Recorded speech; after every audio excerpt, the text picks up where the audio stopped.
Les élèves de la deuxième année baccalauréat, bonjour. Dans cette vidéo, on va traiter la deuxième partie du chapitre de la décroissance radioactive. Dans cette partie, on va établir la loi de la décroissance radioactive. Donc, quelques propriétés de la désintégration. Donc, la date de désintégration d'un noyau n'est pas prévisible. Donc, la désintégration est un phénomène aléatoire. Donc, un noyau, on ne peut pas prévoir la date de désintégration d'un noyau.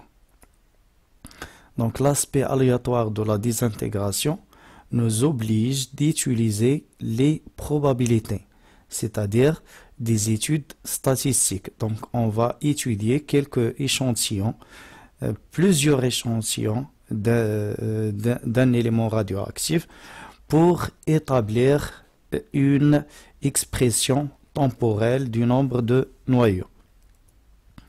Donc, l'application des méthodes statistiques nous permet de prévoir avec précision certaines propriétés d'un échantillon contenant un nombre de noyaux, un très grand nombre de noyaux de l'ordre de la constante d'Avogadro, de l'ordre de Na. Donc l'équation différentielle.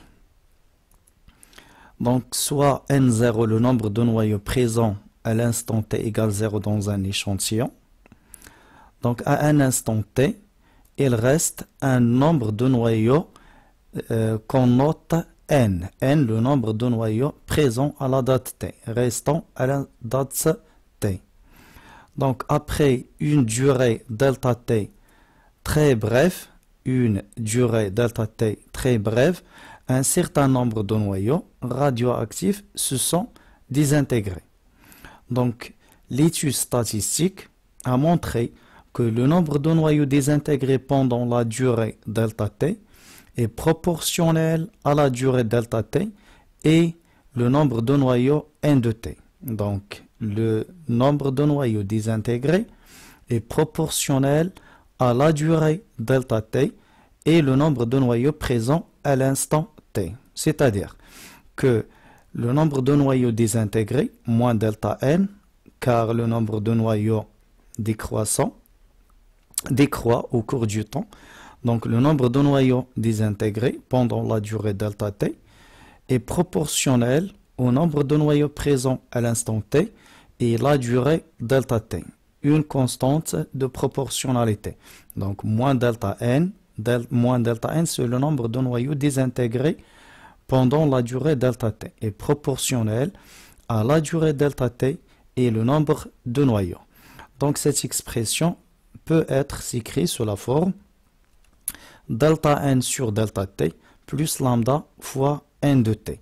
Cette expression s'appelle l'équation différentielle. L'équation différentielle delta n sur delta t plus lambda fois n. Avec lambda, c'est une constante radioactive. Elle dépend de la nature du noyau radioactif. Il s'exprime en seconde moins 1.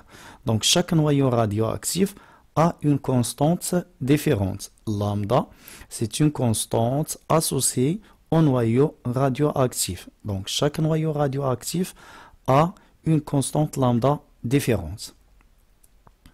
Donc avant d'établir l'expression la loi de la décroissance radioactive, on rappelle quelques relations de la fonction exponentielle et la fonction logarithme népérien. Donc l'exponentielle de a plus b égale l'exponentielle de a fois l'exponentielle de b. L'exponentielle de a à la puissance b égale l'exponentielle de a fois b.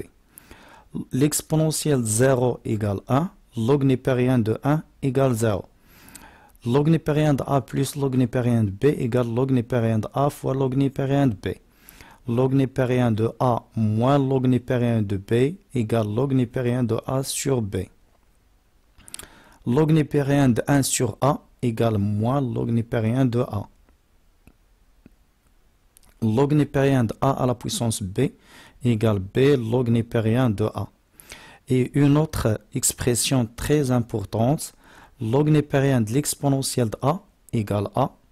et l'exponentielle de log népérien de A égale A. Donc si on veut déterminer une grandeur qui se trouve à l'intérieur de l'exponentielle, on applique la fonction log népérien. Et l'inverse, si une grandeur se trouve dans le log népérien, pour déterminer l'expression de cette grandeur, on applique la fonction exponentielle. Donc la loi de la décroissance radioactive. Donc la résolution de l'équation différentielle précédente nous permet de créer la relation suivante. N de t égale N0 l'exponentielle moins lambda t. N0, c'est le nombre de noyaux à l'état initial. N de t, le nombre de noyaux restants à la date t. Et lambda, la constante radioactive. Lambda, la constante radioactive. Donc N de t égale N0 l'exponentielle moins lambda t. Le nombre de noyaux restants égale N0 fois l'exponentielle moins lambda t. L'évolution temporelle de N de t, donc à l'état initial, le nombre de noyaux c'est N0. Ce nombre de noyaux radioactifs décroît exponentiellement jusqu'à la disparition totale du nombre de noyaux radioactifs. Donc, remarque, le nombre de noyaux désintégrés est égal au nombre des noyaux fils produits. Donc, d'après l'équation de désintégration, la désintégration d'un noyau X donne un noyau Y. La désintégration de n noyaux X nous donne n noyaux Y. Donc, le nombre de noyaux désintégrés égale le nombre de noyaux initial moins le nombre de noyaux restants. C'est-à-dire que le nombre de noyaux désintégrés égale N0 facteur de 1 moins l'exponentielle moins lambda t. L'évolution temporelle du nombre de noyaux désintégrés, à l'état initial, le nombre de noyaux désintégrés est nul. Donc au cours du temps, ce nombre de noyaux augmente jusqu'à la désintégration totale des noyaux de l'échantillon. Donc cette valeur c'est N0. La constante de temps. Donc la définition, la constante de temps, tau, d'un élément radioactif, c'est l'inverse de la constante radioactive. Donc tau égale 1 sur lambda.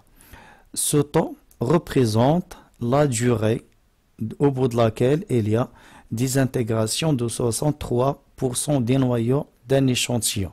C'est-à-dire le nombre de noyaux restants à l'instant tau égale 0,37 N0. Donc, d'après la loi de la décroissance radioactive, N à l'instant t égale tau égale N0, l'exponentielle moins lambda fois la date tau.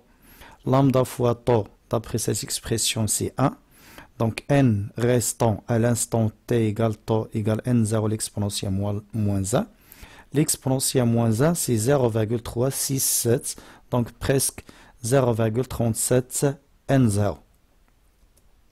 La détermination graphique de la constante de temps tau. Donc, d'après l'équation différentielle, d de n à l'instant 0 sur dt plus n0 sur tau égale 0. Donc, d de n à l'instant 0 sur dt égale moins n0 sur tau. Comme vous savez, la dérivée d'une fonction, c'est le coefficient directeur de la tangence. Donc, d de n sur dt à l'instant 0. Le coefficient directeur de la tangente à l'instant 0 égale moins n0 sur tau. Donc, la tangente à la t égale 0 a pour pente moins n0 sur tau. Donc, il coupe l'axe des abscisses en t égale tau. La première méthode. La deuxième méthode, on calcule le nombre de noyaux restants à l'instant t égale tau, 0,37 N0. Donc, N0, donc la tangente à l'instant 0, coupe l'axe de temps à la date tau, et 0,37 fois N0, l'intersection avec la courbe à la date tau. Le temps de demi-vie, la définition, le temps de demi-vie T1,5 d'un échantillon de noyaux radioactifs est la durée au bout de laquelle la moitié des noyaux de cet échantillon sont désintégrés. Donc par exemple, à la date t égale 0, on a N0. Donc après T1,5, la moitié des noyaux est désintégrée. n0 sur 2. Donc après une t1 demi, la moitié de ce nombre de noyaux est désintégrée. Donc elle reste n0 sur 4. Après une durée t1 demi, la moitié de ce nombre est désintégrée. Donc elle reste n0 sur 8, etc. Donc si à la date t1, on a un nombre de noyaux n1, après t1 demi, le nombre de noyaux restants, c'est n1 sur 2. Donc la demi-vie est une constante caractéristique d'un élément radioactif, c'est-à-dire chaque noyau radioactif a une demi-vie différente. L'expression de t1 demi. Donc le nombre de noyaux restants à l'instant t1 demi égale n0 sur 2. Si à l'instant t égale 0, on a n0, à l'instant t1 demi n0 sur 2. Donc d'après la loi de la décroissance radioactive, n0 sur 2 est égal à n0 l'exponentielle moins t1 demi sur tau ou moins lambda sur tau. Lambda fois t1 demi. Donc on introduit log népérien. Donc log népérien de n0 sur 2 égale log népérien de n0 l'exponentielle moins t1 demi sur 2. Donc ln de n0 moins ln2 égale ln de n0 moins t1 demi sur tau. Donc t1 demi égale tau fois ln de 2 ou ln de 2 sur lambda. Donc t1 demi égale tau ln de 2 ou ln de 2 sur lambda.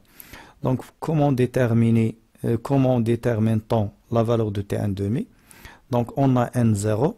Donc la date correspond à n0 sur 2, c'est t1 demi. Donc n0 c'est t1 demi.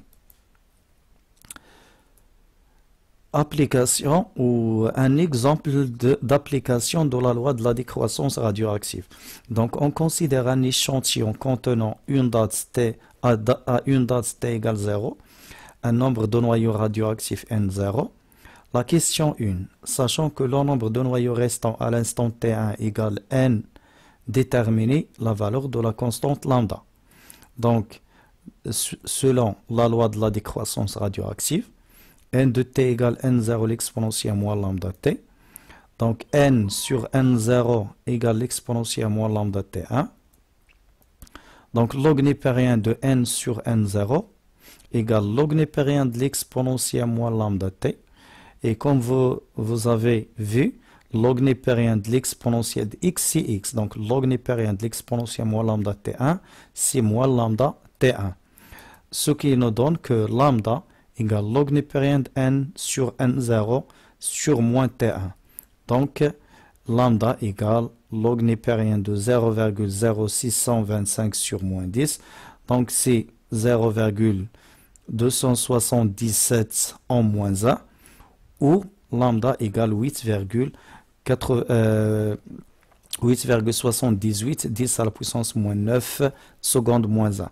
Donc lambda soit en moins 1, jour moins 1, heure moins 1, seconde moins 1, etc.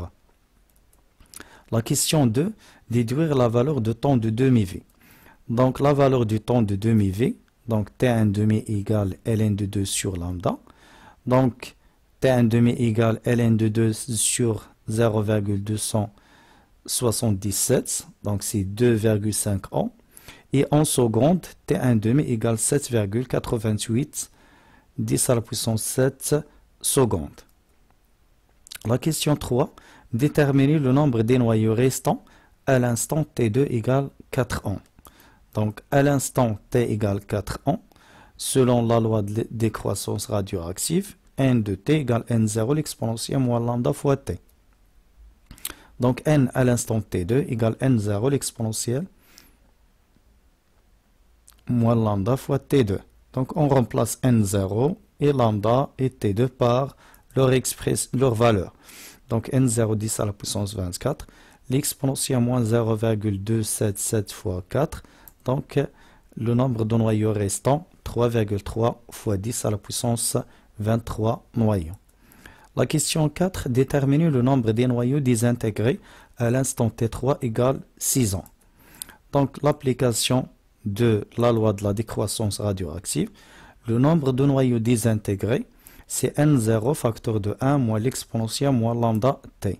Donc le nombre de noyaux désintégrés à l'instant T3 égale N0 facteur de 1 moins l'exponentielle moins lambda T. Donc on remplace chaque grandeur par sa valeur. On obtient le nombre de noyaux désintégrés, 8,9 fois 10 à la puissance 23 noyaux. La question 5. Déterminer la date T4 au bout de laquelle il y a des intégrations de 8 fois 10 à la puissance 23 noyaux. Donc la date de désintégration de n égale 8 fois 10 à la puissance 23. Toujours d'après la loi de la décroissance radioactive. Donc le nombre de noyaux désintégrés égale n0 facteur de 1 moins l'exponentielle moins lambda t. Donc le nombre de noyaux désintégrés est connu, n0 déjà déterminé, lambda connu. Donc l'inconnu c'est la date, donc on va déterminer la date. Donc le nombre de noyaux désintégrés sur n0 égale 1 moins l'exponentielle moins lambda fois t4. On déplace le 1 de l'autre côté. On obtient l'exponentielle moins lambda 4 fois T4 égale 1 moins le nombre de noyaux désintégrés sur N0. Donc pour déterminer la date T, on va appliquer log népérien sur cette expression.